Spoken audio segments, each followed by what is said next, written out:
నెల్లూరు నగరంలోని నవాబుపేట పోలీస్ క్వార్టర్స్లో విద్యుత్ అధికారుల నిర్లక్ష్యం కొట్టొచ్చినట్లు కనిపిస్తోంది.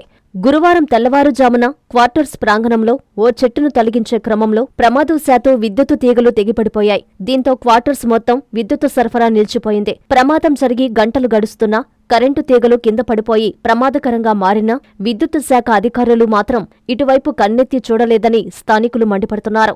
ఉదయం నుంచి ఇప్పటి వరకు సమస్యను పరిష్కరించేందుకు ఏ ఒక్క అధికారి గాని సిబ్బంది గాని రాకపోవడంపై తీవ్ర విమర్శలు వ్యక్తమవుతున్నాయి. శాంతి భద్రతలను కాపాడేందుకు అహర్నిశలు శ్రమించే పోలీసు సిబ్బంది కుటుంబాలు ఇప్పుడు కరెంటు లేక తీవ్ర అవస్థలు పడుతున్నాయి. ఈ మండుటెండల్లో ఉక్కపోతకు చిన్నపిల్లలు, వృద్ధులు విలవిలలాడిపోతున్నారు. తాగడానికి నీరు కూడా లేక ఇబ్బందులు పడుతున్నారు.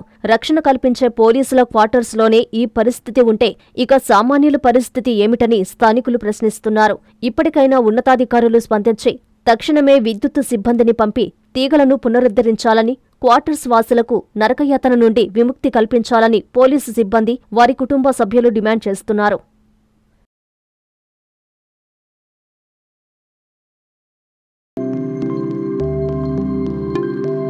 ప్రకృతి ప్రేరణతో స్వచ్ఛమైన వాతావరణం కోసం అందరం కలిసి నడుద్దాం. ప్రకృతి వనరులను రక్షించుకుంటూ రేపటి తరాల ఆరోగ్యకరమైన మనుగడ కోసం, రేపటి మన పచ్చని స్వచ్ఛమైన సుస్థిరమైన భవిష్యత్తు కోసం నేటి నుంచి పర్యావరణ పరిరక్షణ కోసం అడుగులు వేద్దాం.